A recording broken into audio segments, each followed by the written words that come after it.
Thanks very much, Judith, and to the whole panel. Well, we have a great group with diverse viewpoints across market practitioners, overseers, and also viewpoints on how this fits together with policy and with the broader economic implications.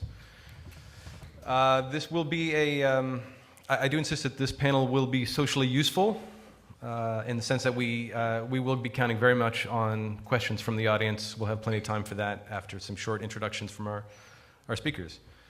We'll hear from market practitioner viewpoint, as already said, with Remco Lenterman, who's the chairman of the firm IMC, as well as the driving force behind the European Principal Traders Association, if I haven't botched the name of that group, which is sort of taking up on behalf of the HFT firms. We have Tim Rowe, who's manager for trading platforms and settlement policy at the Financial Services Authority of the UK, also chair of the ESMA task force on secondary markets and quite active in IOSCO as well. We have Brian Taylor, managing director of BTA Consulting, who offers us a lot of expertise on sort of the technicalities of how things in the market work. We'll hear from Marcus Hooper, former CEO of Aritas Financial. I guess we would describe that as a block trading facility. And of course, as you see on the program, Benoit Lallemand, senior research analyst for Finance Watch, co-author of the report Investing Not Betting, which in some ways has really helped set the scene for today. So I think we'll start with Remco to give a sense of how things actually work in the market and kick off our debate. You have a few minutes. Thank you. Do I need to press this? Yes, I do. Thank you very much for inviting me. And I think that rather than defending, I think that my role is more to try to bring some balance into this debate where I think we've seen a lot of emotive arguments, a lot of anecdotes, and sometimes, at worst, some fabrications. But we're trying to bring some balance into this debate. I think that to frame the debate, we always like to highlight the evolution of markets, where many of our member firms have started their life on the floor of the various exchanges or options exchanges, where IMC was founded 25 years ago, to the floor of the futures exchanges, LIFE, as well as the Chicago futures exchanges. And some of these firms transitioned into an electronic environment, and they do nothing different from what they used to do. They just use technology. So defining HFT, therefore, is woefully difficult, because none of these technologies, none of these activities are actually new, but they're just done and by utilizing technology.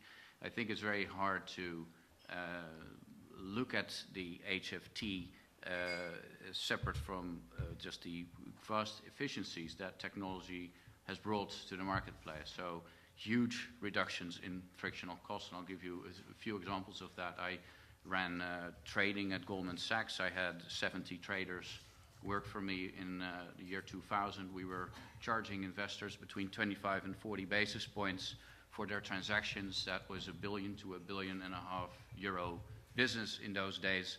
I'm not at Goldman Sachs anymore. There's 8 traders left today, and charging through institutions can now trade through algorithms at between 1 to 3 basis points. So enormous reduction in frictional costs. Any reduction in frictional cost brings criticism with it, and attracts criticism. And I can name 62 people at least that have their reservations about the advent of electronic trading and automation in this market.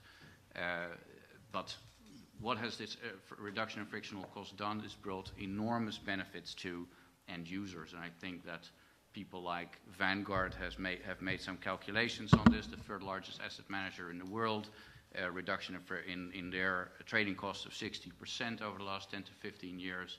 I know there's a gentleman from BlackRock in the audience as well. They have actually come out and shown and stated also publicly that HFT has benefited their trading costs. Oxera has been showing the same type of data. Then When you're looking at market impact costs, or besides trading costs, which is measured by firms like ITG, by firms like Elkins McSherry and Abel Noser, they are all unequivocal that today all these market impact costs are lower than they were 10 years ago in all major markets. So I think that you can't look at HFT outside of the context. Just something on regulation. I think that 90% of MiFID is something we wholeheartedly support. Our members actually like regulation because it fosters transparency. Our firms cannot live without transparency. It lowers barriers to entries. Our firms are relatively small players in the financial context, so low barriers to entry is an absolute necessity for us, and it brings products onto exchanges, which we wholeheartedly support. There are concerns with regulations that are designed to slow markets down or to bring basic inefficiencies into markets. I think we're in Istanbul, which is clearly a growth market. We have an exchange here investing a lot in technology. I don't think that this exchange here would dream of bringing in a minimum order resting time because they know that it will hurt liquidity. And any major growth market exchange is investing in liquidity and investing in technology because they know it attracts liquidity. It is almost breathtaking that in Europe we're trying to do the reverse. And we definitely do want to explore a lot of those sort of specific rules on the table. If we could maybe bank some of those sure. Some of those points for a few minutes. Tim Rowe, if you could maybe expand a little bit on sort of what you're seeing from your side of the equation. Yeah, thanks, John, and thanks to FESE for inviting me along to participate. There's sometimes a perception that there's a regulatory view on HFT, and actually, to be honest with you, that's really not the case. There's a lot of differences of opinion within the regulatory community in Europe as to HFT, its role, costs and benefits of having HFT in markets, and that might differ between different types of market as well. So if anybody's sat out there waiting for me to give the kind of official European regulators' view, sadly you're out of luck because there isn't one. What there is, and what I can offer is the FSA's view and my own personal views, and I'll try to differentiate between the two when it's politically correct for me to do so. What bothers me is not really HFT, which is why I'm not one of the people who bangs on about the importance of trying to define it, because I don't really see a need. What bothers me is behaviours. The FSA has a line of being technology neutral. I don't really care if you send an order to a market electronically in microseconds or you send it to the market tied to the leg of a carrier pigeon. The point is, what's that order about? What are you trying to achieve and what are you trying to do? If you want to abuse markets, it's wrong. It's always wrong. It doesn't matter how you do it. It's just wrong. Similarly, if you're going to follow certain practices which might not be abusive but are inappropriate for the markets, taking an order and chopping it up into multiple one-share orders and hammering it out into the market, it's just inappropriate. It's erroneous a lot of the time as well. So I'm more concerned about what people do in the markets, not necessarily the way in which they do it. The work that's been done so far by the regulatory community has tended to focus on the things where we can agree. So people may be aware that ESMA produced some guidelines last year around systems and controls. And that was one of the easier bits of ESMA work I've ever been involved with, because actually we all agreed that what you need in an environment of high-speed trading is high-speed systems and controls. You have to have a proper accountability within the firms. You need to have appropriate structures within the trading venues to make sure if there are mistakes, those mistakes are caught by the systems or there are mechanisms at the venues. That's the kind of the easy part.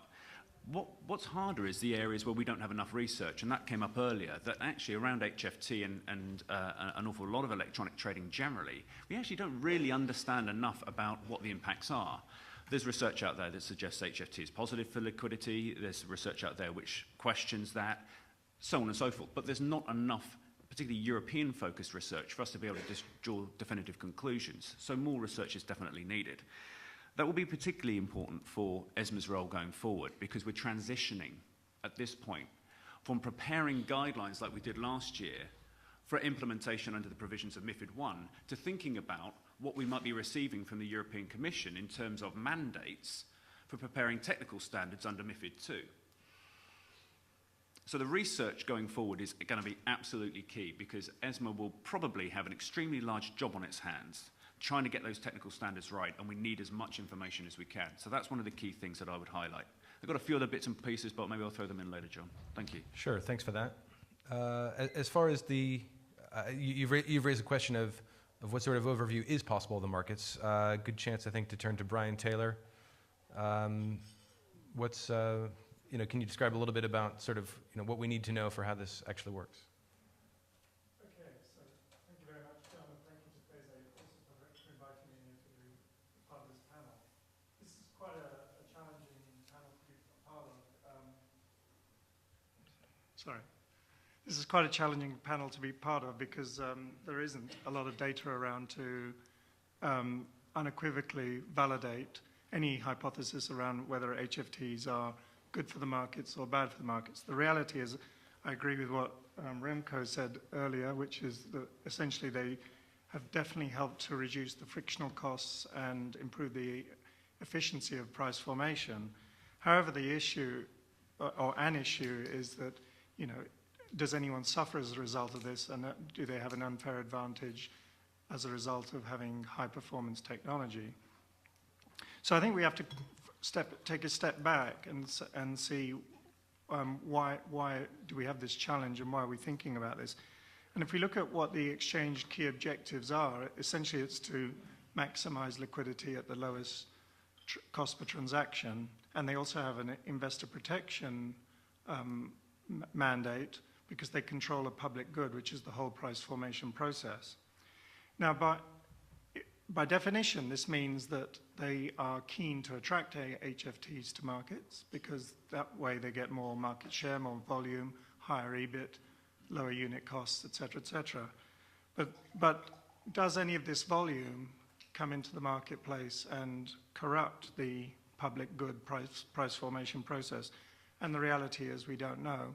We don't know because of a number of issues, one of which is the significant level of fragmentation that's in the market. The fact, and what is the problem there? The problem there is that there is no single set of eyes that can oversee the marketplace and see whether there is market abuse or price formation challenges are resulting from the fragmentation. And HFTs now have the capability, given their significant technology, to be in and out of different venues while lighting up other venues with actually no intention of trading. But whether they're doing that or not, we do not know, because we do not have this single set of eyes looking at the whole process. In terms of whether any of the actual remedies that are proposed to help this are actually going to be of any value, I think is possibly doubtful. I mean, things like the minimum resting periods, that I don't believe that will work.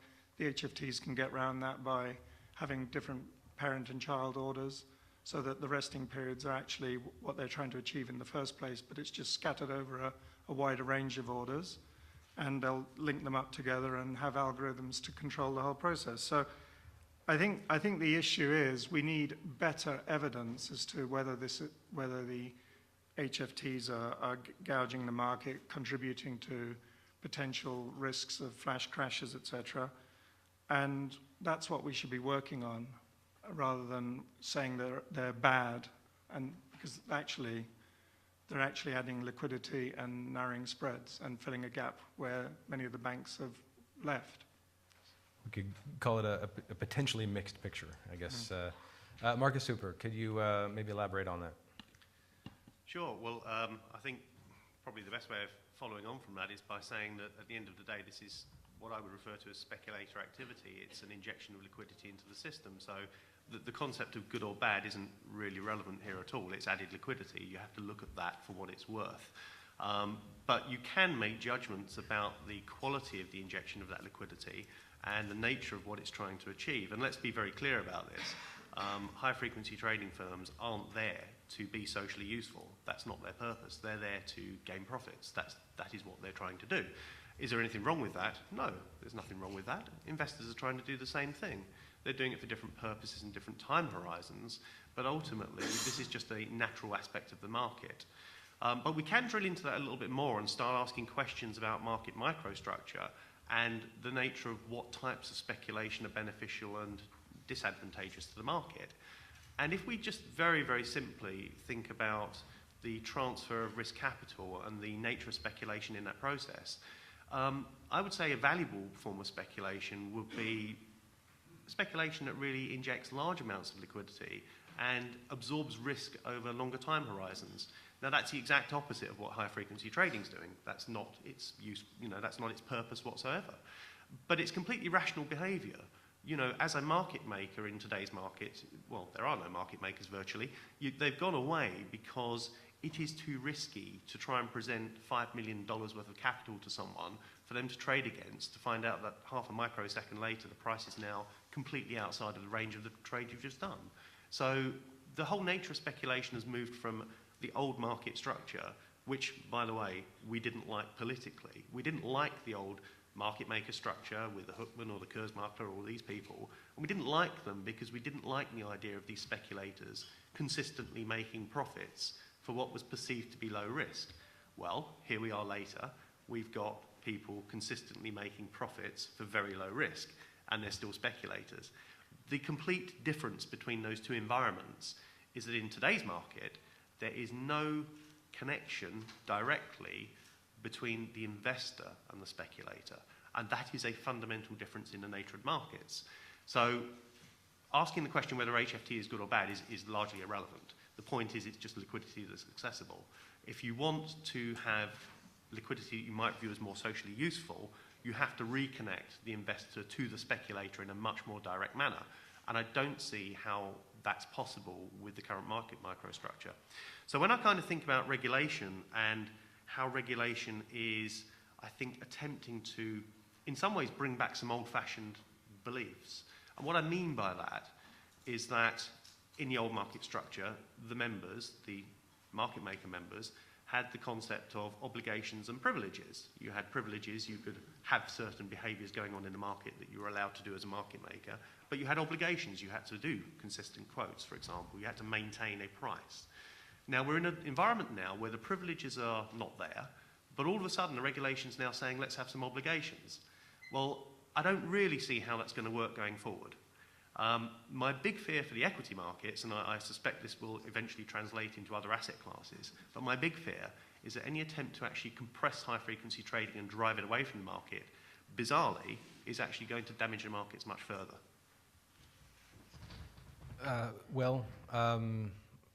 Set the table very, very well for Benoit Lallemand. You can sort of turn back to some of the earlier questions about whether liquidity is good or bad, and then we'll kick off our debate about sort of what is to be done. Thank you. First of all, I'm very happy to be representing Finance Watch on this high-quality panel. We want to thank FESE for having us. As you know, key mission is to promote public interest in financial reform, and with that perspective, we're very happy to engage with the industry about how to go forward on this. We base on the principle that financial markets serve essential services to society, and I think it's been clear that focusing just on efficiency and competition does not naturally or automatically, we've seen that with MiFID 1, lead to increased value added to society. So that's going back to the debate that MiFID 1 was really about developing financial markets to complement bank-based funding of the real economy. It's been mentioned that it's all the more crucial today, so the core function should really be to develop these markets to compensate for lesser bank funding.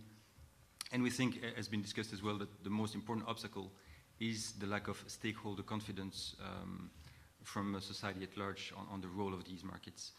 And we think basically this is a major challenge facing the audience here. Now, for good or bad reasons, microsecond trading is probably not the best ambassador for markets explaining that their priority is serving society. That's why we think the debate we're having here is actually crucial.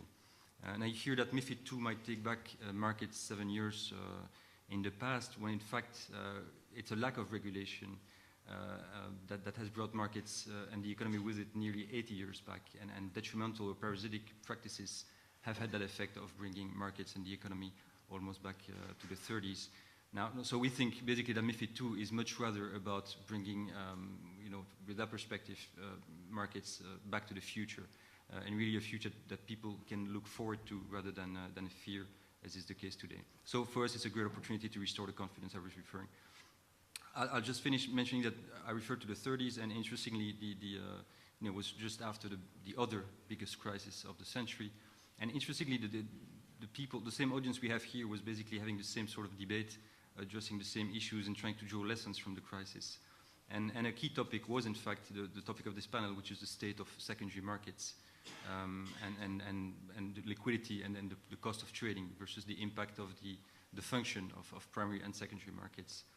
And as you know, Keynes was a prominent figure in this debate, and you remember he was advocating what he called enterprise, what we would call investment or value investment, versus what he called speculation, the first one being focusing on fundamental underlying value of the assets and the related yields as a strategy, versus speculation that he defined as anticipating price movement,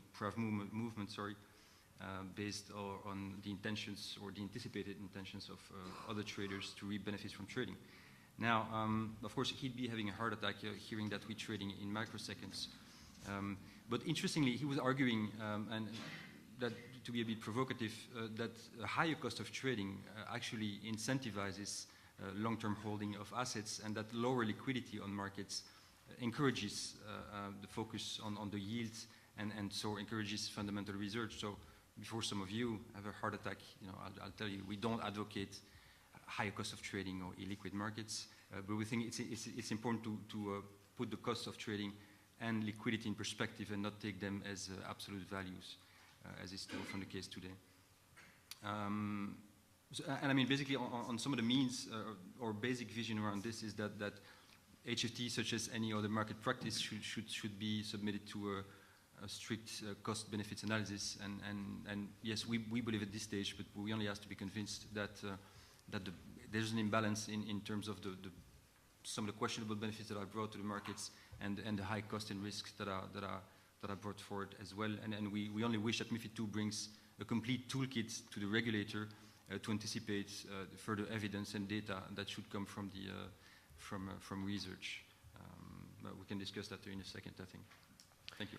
Actually, before we get our roving microphones working, I wonder if anyone on the panel could start the debate by maybe responding to some of the opening remarks. Any hands up?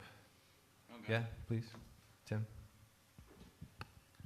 I think Benoit's comments are well taken. In an ideal world, as we all know, the theory is that if you've got lots of participants with different end objectives in a market, they're all contributing to the liquidity and price formation, you get an efficient market which allows everybody to get their business done at a fair price, reasonable deal. And in the process, it makes it easier for issuers to raise capital, because it's always easier to raise capital if your instruments have a liquid, vibrant secondary market. So that's why, historically, the FSA and other regulators have always fallen back on the idea of saying, well, liquidity is good, participation is good.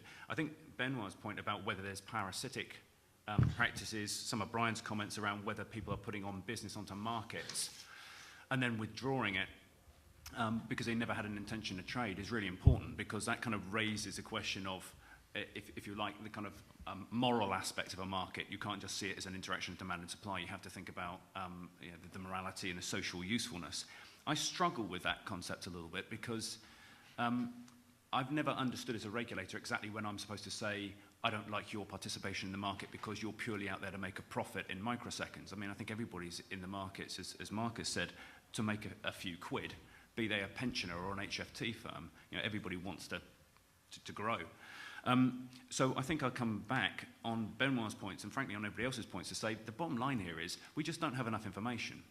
So we need more research, and I think this is the point where, be it the Commission, be it the FSA, or be it the industry, we need to collaborate more to try and develop regulation that's based on a sound evidence base, because then whether you agree with the outcome or not, at least we all agreed what the premise was at the start. At the moment, I think the problem we've got is we don't really know what the markets look like. We don't really know if we're happy with them the way they are. So you can't even decide what to do next. Okay, I think we've sorted into two tracks. I think we are going to have to discuss kind of the social utility issue, and then of course we'll have to discuss a bit on the specific, practical arrangements that are being considered to address the social utility questions. Before we go to the audience, is there first of all another panelist who might want to respond to what's just been said? Yeah, Remco, I see your. I just want to just a few comments, I think, from some of the things that have been said. First of all, I think that to draw the financial crisis into this, the financial crisis was caused by a lack of liquidity in OTC traded products. And the exchange traded markets actually performed extraordinarily well throughout this period. They were always open, they were always trading, and with the help of many liquidity providers. And that is what low barriers to entry and exchange traded centrally cleared markets do. So to draw this debate into the financial crisis, I think, is not completely, is somewhat disingenuous. The other thing that I just want to is that this is a natural progression of, and even I long back to the good old days of 15 years ago, when I had bilateral relationships and when I had long lunches and things like that. Things are very different today, but what we shouldn't forget is the function of the financial markets is to provide a conduit for end users to bear risk when they want to, or lay off risk when they want to, with the lowest frictional cost in the most immediate way possible. And I can't see any data that process is worse now than it is, and I think it's substantially better now than it was 15 years ago. I'm seeing some heads nodding. Marcus, you want to? Yes, I'm absolutely all in favour of collecting more data, there's no question about it, but I think unfortunately it will be to some extent a hiding to nothing. Remco and I had a very interesting discussion last night. I can't dispute that spreads in the market have come down a lot. That's absolutely the case, but we completely differ about the market impact and opportunity costs suffered by investors. I spent a large part of my career on the investor side, and I'm pretty convinced that those costs are extremely significant at the moment, and they've probably gone up quite significantly. But also the trouble with data is it's not the entire picture, because you can pick these things in isolation. So if we think about, for example, the fact that spreads have reduced dramatically, but now we have a very high order to execution ratio, well, I could point back at 20 years ago and point to a market where the order to execution ratio was a complete inverse and spreads were far wider. So what are we going to use as a measure of market quality here? And this is the problem. I think market quality is the key issue, and there are multiple ways of measuring market quality. Well, I guess maybe a good time now to turn to the audience, especially if anyone has questions on this, sort of our first track. We're looking. The question is, are we getting, I guess, the right kind of liquidity or desirable kind of liquidity, and is this actually doing for the market what we want market to do for society? Looking for questions, comments, interventions. I think our first one is back here. Microphone is coming to you. You just let us know if you can, sort of, where you're from, and if you have a question targeted to a specific member, please let us know. Otherwise, we'll throw it open to them. Okay, thank you. Frank Feely from Blue Crest Capital. Not for a specific member, but maybe for any of the members who are concerned about a negative impact on price formation due to high-frequency trading.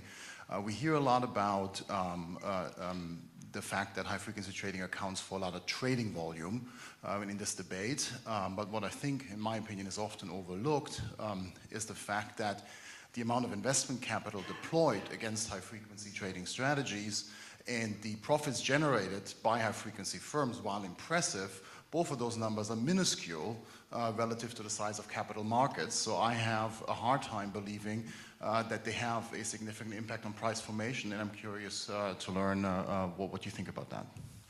Well, if I may take a crack at that, I think that I wholeheartedly agree that the discussion here is about a very small segment of the financial industry, and I'll give you a few highlights. So IMC is a firm that I work for. We are one of 23 members within the European Principal Trading Association. The membership has is pretty much the entire universe of what people would define as HFT firms. We don't define ourselves as HFT firms, we define ourselves as principal trading firms. IMC is, with Optiver, probably the largest player within that. We're a top 3 to 4 firm globally in this field. We published our net profits last year, which unfortunately in Holland we need to. It was 160 million euros. It's a lot of money, but in the context of the financial industry, it is minuscule. You know, Goldman Sachs in its securities business in a down year last year made 20 billion euros. So in the context of the financial industry, what we are actually talking about is really minuscule. Others on the panel want to join in, especially maybe you could speak about sort of what evidence you've seen or what data you might have seen that speaks to this. Who'd like it? I would agree with Remco. I think if it was available, you would find that the volume contributed by HFTs to most exchanges is not the majority. It's, you know, in fact, maybe some of the numbers are overstated, but it's definitely in the minority. But that doesn't still mean it might not be a problem. I just want to also highlight just one other thing, is that most of our firms are actually grew up in the exchange-traded derivatives market. I think that what we need to realize in the options market and the futures market, and these are all derivatives, exchange-traded derivatives markets, which I think there is a political will to bring more trading onto the screen. There simply wouldn't be an exchange-traded derivatives market without these types of firms. ETF market, exchange-traded ETF market would not exist without these types of technologies, without these types of firms. I think that that's also an area that's very poorly understood. That's actually where we're all debating equities constantly, but in the context of our activities, equities is probably actually a smallish part. Good reminder, we have to keep the different asset classes in mind. Tim, you were... Yeah, it's actually interesting that Remco raised the issue of asset class, because I think that's really important. Actually, the presence of HFT differs hugely both across and within asset classes. You know, if you look across the universe of, say, shares traded on the London Stock Exchange, there are those where there is hefty HFT activity. There are those where there is basically no HFT activity because the liquidity just isn't in the securities anyway to make it worth their while. So when we're talking about the impact of HFT on price formation, it differs based on that. I think it probably is the case that HFT, where it is present, tends to keep spreads tight because a lot of HFT related strategies do tend to involve participation at or around the touch. And I think whilst it's not quite price formation, in terms of price consistency, HFT does tend to help to eliminate arbitrage, price arbitrage across venues, so at least you do tend to have consistency across markets, because if there's an arbitrage opportunity, it gets taken out.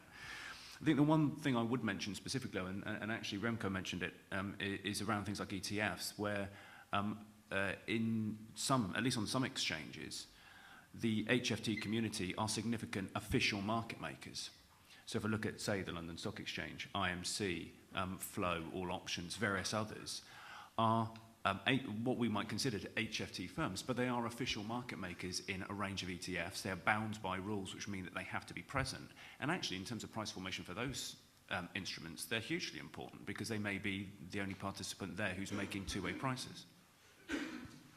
Benoit, what do you have to say? So just a word to clarify, for us it's not about a moral debate, indeed it's really about a cost-benefit analysis.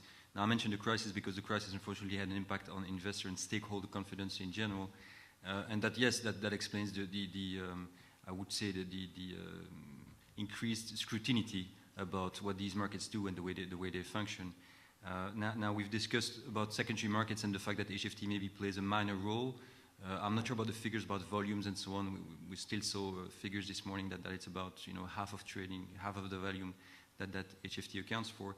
But anyway, another discussion is the fact that, as far as I can see, the technological arms race actually drives much of the exchange industry. It's been the case for the last few years, and it's still the case today. So it is worth discussing the sorts, again, in the cost benefits analysis, the opportunity to go into that direction, and going back to discussions that we had earlier this morning about other important activities such as IPOs or serving, the SMEs market. We can take the next one from the floor right here, please. Rika. Microphone is coming. There we are. Hello, I'm Ricard. I work in the European Parliament for Ole Schmidt and shadow on this file. And I have two questions.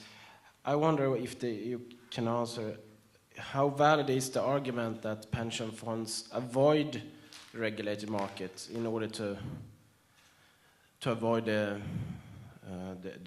HFT?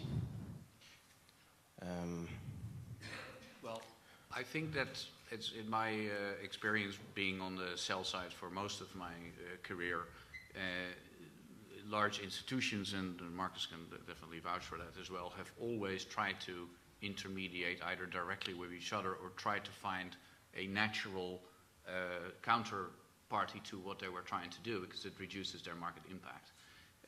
So a large institution that was trying to try and buy or sell a security prefers to do that directly with another institution that tries to do the opposite, because it will reduce their market impact. And that is no difference from what we are seeing today, that trading on the exchange will typically generate market impact, that's quite logical. So, I don't know if you have anything to add to that, but this is not a new phenomenon whatsoever. Yeah, it's definitely not a new phenomenon at all, and they are completely avoiding lit venues where they possibly can. There is a slightly strange extension of that. So, I mean, what they've done up until now, as Remco's referred to, is they've looked at block crossing venues, dark pools, things like this, anywhere they can get the large orders done as large orders without having to slice them up. And the more I continue to talk to buy-side head traders, that story hasn't changed at all. That continues apace. They are always complaining about they can't get their large orders done. But the thing that is interesting that the regulator is going to have to deal with, and is going to find very challenging, I think, is that we heard a reference earlier to the fact that an asset managers set up their own smart order routing network. It isn't actually a crossing system, but it is very, very close to it. It is built almost entirely on the concept of a closed user group. It's a private exchange of information between members chosen by each other. And if you actually look at some of the new systems that have been announced in the press recently, things like FESE and things like this, you will also notice they are also about closed user groups. Now, the thread of regulation I've seen and recognised for the last 10 to 15 years is very much against that. The whole idea is a democratisation of the markets with equal access. Well, it's going to be very interesting to see how the regulators deal with this, because the market doesn't want that. Benoit?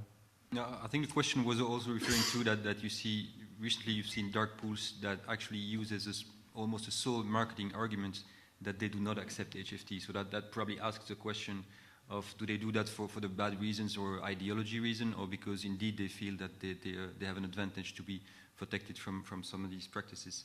And I just wanted to mention as well that on the studies on the cost of trading, there's of course this huge reduction that exchange performed on the fee per trade, but the same Oxera study explained that the amount you pay per value of trading has actually increased by 14% because of the orders are of smaller sizes. So I think that's an important thing to take into consideration. And also I'd like, when we go back maybe to discussions with regulators, I'd like to understand from our perspective if why there would be any reluctance from legislators to provide a complete toolkit to the regulator to monitor this activity. And I completely agree that we lack data and we need further evidence and so on. But that the complete toolkit is available for regulators, and then of course there will, as we know, there will be calibration on how to use the tick size regime, the price of modified or cancelled messages, the resting time in the order book. For us, I don't see how to explain in any way that the regulators shouldn't have these tools at their disposal. ideally at the European level to maintain a level playing field in the application of these tools. And of course there will be calibration, and the industry should be part of the discussion, and there should be a cost-benefit analysis and so on, but explaining to someone that these tools should not be available to regulators, and then we'll have probably to wait for MiFID 3, when evidence is going to come forward in the next months and next year. I think it's a bit difficult to understand. So. Well, we'll still have much to discuss about what should be in that toolkit for MiFID 2. We're turning to that in just a minute, but I think, is there anyone else on the panel who can speak to Ricard's question about sort of pension funds and investors like that, whether they're crowded out of the market? Tim? Well, I was waving my hand at you before you made that caveat because I was going to go off on a tangent about all sorts of stuff. So the only thing I was going to say specifically to Ricard's question is I agree with Remco. I think people have always done trades in size away from markets and reported them as bilateral off-book trades. You always do whatever you can to minimize market impact. Maybe it's more significant now because average order sizes have got smaller. So, if you did put it on the book, it would chop up into even more shapes than it would have done in the past. But I think fundamentally, the principle that Remco outlined is probably accurate. Ricard, do you want to ask your second question, or should we turn to Tim's tangent, which will lead us into, I think, the next phase anyway? But no, okay. Well, while you're still in front of the microphone, continue. Great, thank you. I think Benoit raised an interesting point about the cost per trade versus overall cost of getting a given parent done. That's quite clearly something we need to look at more. So I think the point's well made. The thing that I did want to talk about, though, were a couple of issues that were raised from the other comments around the challenges for regulators. I think Marcus is right that generally speaking, the theme we've been talking about when it comes to venues is fair access and equal access. And how do you square the circle there when you've got a whole community who might want to trade with each other but not trade with other people? I'm not quite sure what we do about that because actually, you're right, that was a trend in MiFID 1 and it's not a trend that's gone away in MiFID 2. I wonder whether actually there's space for someone to say, well, we're going to have a trading venue that allows blanket use of minimum acceptable quantity or a minimum executable size. So, for instance, you'd set up a venue that says you can put in your order for 100,000 Vodafone, and you can specify you won't take any shape that's smaller than, say, 20,000, which would immediately, through the mandatory use of that sort of functionality, mean an awful lot of high-frequency players probably wouldn't want to participate. So there's probably ways of getting around it with perfectly legitimate functionality that's already in use at some venues. I mean, some venues offer that already. So that might be the kind of way we get around it. But I struggle to see a world emerging where regulators are flipping everything on their heads and saying, actually, we will have discretion and discrimination around access to markets. That to me just doesn't seem that likely a complete about face. On a completely different topic, the issue's been raised about surveillance. And whether regulators should have the power to do that cross-market, cross-border, cross-asset class kind of surveillance. I don't think you'll find a regulator in Europe who would say, if you can give me that tomorrow at a reasonable cost, I'll have it. The problem is that actually technologically pulling together all the feeds from the different venues so that you can look at a single instrument and you can see at the same time what is going on in the associated on-exchange derivatives. And actually, ideally, if you could see every participant's activity in the OTC CFDs at the same time, and so on and so forth. It would be brilliant, but I can't see that it's feasible even to get that information together, let alone technologically to put it all together without a latency hit so somebody can see everything that's going on. So I would absolutely love it, but I think if you do go down that route, one, you've got to face down some massive technological challenges, and two, you really have to be sure you want to bite off that kind of cost, because that cost will be borne by somebody at some point. And when you hear the US throwing around figures around, it's going to cost $1 billion to produce a consolidated audit trail, you've got to be pretty sure that that's the right thing to do, and that there's enough problems out there that stands up to some sort of reasonable cost analysis. Brian Taylor, what do we have to do to get that for Tim? Okay, well, first of all, from a technological point of view, it is possible to do, and there is evidence around that it is possible, and it is also possible to do at a reasonable price. But also, if we look at the papers surrounding MiFID and the Market Abuse Directive, they talk about the cost of market abuse being in the order of about 13 billion per annum in the equity markets alone. So if it did cost $1 billion to put in, it's still a bargain. It's less. It's about 3 weeks market abuse cost. So, you know, the reality is we need this. We need a single set of eyes. An unintended consequence of MiFID I was that basically the markets became fragmented and no one was able to see what was going on at other venues. And I think this would actually either prove or disprove whether HFTs are actually a good or a bad thing, because it would prove unequivocally that they are causing a problem or they're not causing a problem. And so we do need this, and we need this for investor protection reasons. Just a few observations. There is a lot of academic research that we shouldn't discard. I keep on hearing this notion that there isn't enough data, there isn't enough data. I know FSA, you've worked with Alex Frino from the University of Sydney, which analyzed data around the world, but also the LSE, which showed trades that were done by HFT participants and trades that were done not. And that research, I think, was quite conclusive on the values. Research by Brogard, by Mankveld, that looked at similar type of data in NASDAQ and Euronext. So there is quite a lot of data that we shouldn't disregard. We, in the back of the pack that we always hand out, we have about 30 academic research reports, and nobody ever cares to read, obviously. But you know, there are nonetheless 30 academic research reports who are fairly unequivocal on their results. So I think that that's probably an important point to make. So staying with the theme of what is to, agreeing that there's, you know, we'll probably still be debating a bit on sort of the data that's available for some FESE conventions to come, but staying with the theme of sort of what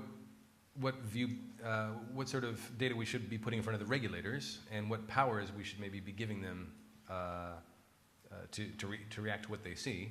I guess I'll first ask if there's an audience question on that. Judith, I guess you probably had the privilege of asking a question. Microphone is coming to you.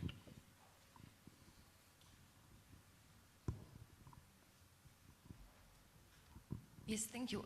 I have a question which is not related to the discussion you're having now, but which has been surfacing a lot to counter our big fight against the organized trading facilities and the bank crossing networks, where a lot of the sell-side people were telling us, you know, we are so successful because we can sell our clients access to a liquidity pool which is protected from the high-frequency trading crowd. And you guys, by the way, exchanges, you the bad guys, because you are much too friendly with the high-frequency trading crowd. It's a big part of your revenues. So the public market has become unsafe, whereas the private markets, back to I think some of the arguments that you've made, are safer. Is this true? Are high-frequency traders just trading on the public markets, or is there also high-frequency trading in other liquidity pools? If I was running a dark pool and I was trying to scare people away from the public market, I would make exactly those arguments. So you will hear LiquidNet, people like that being very vocal about dangers of trading in a public market, right? Because they obviously have an economic interest in that. These dark pools that are operated by the broker crossing networks almost invariably provide and incentivize market makers, such as our members, to become members and to quote in their dark pools. So the notion that this is because and you will find that the broker crossing networks that don't attract our members are woefully unsuccessful and have no volumes because they have no liquidity. So a lot of them have grown up to the fact that they need liquidity providers to be successful dark pools. So the whole notion that this is that you avoid high frequency trading participants by that is severely flawed, yeah, it's severely flawed. We just have to keep this focused, I think, if we can, on sort of what is to be done with the HFT in the HFT space to sort of, you know, avoid this sort of dilemma that Judith's raised. Is there anyone who'd like to sort of speak to this question of sort of what are the tools and the rules that might mitigate this problem? Well, I think that one of the areas is that our members are, by the main, liquidity providers on exchanges. So the cost of market abuse is a direct cost to the exchange, because what we do is we provide around a market around a theoretical value. Somebody tries to manipulate that away from the theoretical value, one of our members will lose money. So the cost of market abuse is borne in the mains by our members, which is why if something happens, our members typically are the first on the phone to the regulator or to the likes of the large exchanges to tell them, like, somebody's just canceled a big bid in the auction 1 second before, or because we observe these things day in, day out. So to an extent, the market is also somewhat of a self-policing. The AFM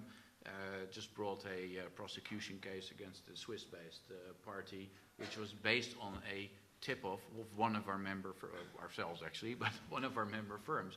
And this happens day in, day out. So to some extent, stimulating this self-policing environment of the exchanges and making it more mandatory for the participants to also tip off market abuse and things that they see in the market would be a very good thing. And it is already somewhat within the Market Abuse Directive that this is an obligation, but could definitely be strengthened.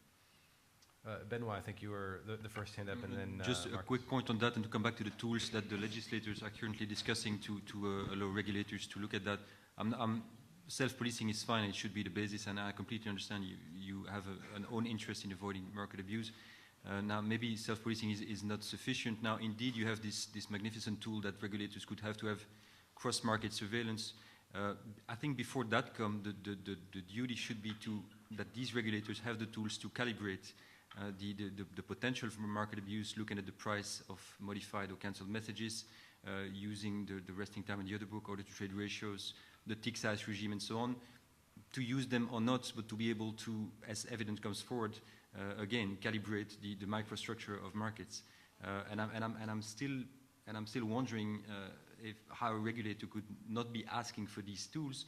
And again, we know the way it happens, even at ESMA level. The calibration, the level of calibration will be discussed and will be balanced, because there's going to be an intense discussion with the industry. So I'm really hopeful that the legislator gives these tools, this complete toolkit to regulators to use them in a sensible manner as evidence comes forward.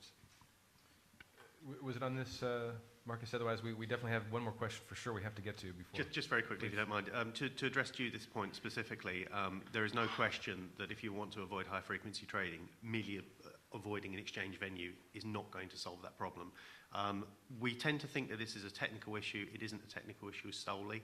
There are commercial relationships between high-frequency trading firms and investment banks where there is a commercial advantage in the HFT firm receiving flow from the investment bank. That's a fact. I've sat in front of HFT firms that have told me that's what they do. Now, that's perfectly rational. It doesn't infringe best execution from a technical viewpoint, but it is completely distorting. I think we had a question right. I already had the microphone. Yeah, Thanks. It's Roland Bellegarde from NYC Euronext, and it's a question for the panel. Just picking up on what you just said. It seems that in MiFID, the proposal of MiFID 2, we are trying to have a lot of constraints around order book, resting times, the tick sizes. It's all about the transparent markets. And we just heard exactly that if you're creating constraints on transparent markets, regulated markets or MTFs, volumes could easily shift with the high-frequency traders in opaque markets, crossing networks, dark pools, private pools, where there is no constraints about tick size, nothing about resting time, nothing about any constraints. So is the regulation going to provide and push out of transparent markets even more volumes to less transparent markets? Exactly right. I think the minimum order resting time, again, it'll result in wider spreads. You'll have wider spreads mean more of exchange trading. It's exactly counter to what a lot of people are trying to achieve. And not funny actually, but from an economic standpoint, for our member firms, a minimum order resting time is probably a good thing, because it brings in basic market inefficiencies around, and the arbitrage opportunities around markets will balloon as a result, because you've got all these different platforms with minimum order resting times on one and the other and different asset classes. They're obviously never going to be synchronized. So from an economic perspective, you know, what I should be doing is agreeing with my person on the right about this. But for the market, this will be a terrible move. Brian Taylor, maybe, is there something sort of, you know, technically that would make this sort of more or less useful? I think most of the proposals that are being made are actually not going to work. They will actually destroy the quality of the market, which has taken a long while to improve. I think the one thing that could be looked at in a more joined up way would be the circuit breakers. So if there is a problem, the circuit breakers actually worked across the whole market and across all venues, and including potentially some of the opaque markets. Because if there is an issue that needs to be stopped, and the regulated markets are the ones that should choose whether the issue should be stopped, it should be stopped everywhere, not because there are investor protection issues at stake, and that doesn't matter whether you're on a regulated market or any other type of venue. But maybe there is some areas where there are some different metrics and that need to come out, and maybe the venues need to compete on market integrity metrics. So actually publish the quality of their market from an integrity point of view, to say that this is actually this is a venue where the buy side and retail should actually come to execute, because it's actually a higher quality than some other venues that don't compete on that basis. But I personally don't think the existing proposals are going to work. Well, I wish we had, I would love to sort of hit everyone on this panel to weigh in on exactly that issue, but we've run against an even more pressing market reality. I think it is now time for the lunch break. It cannot wait. There's a very short minimum resting time for the repast that is awaiting us. Thanks very much to the panel.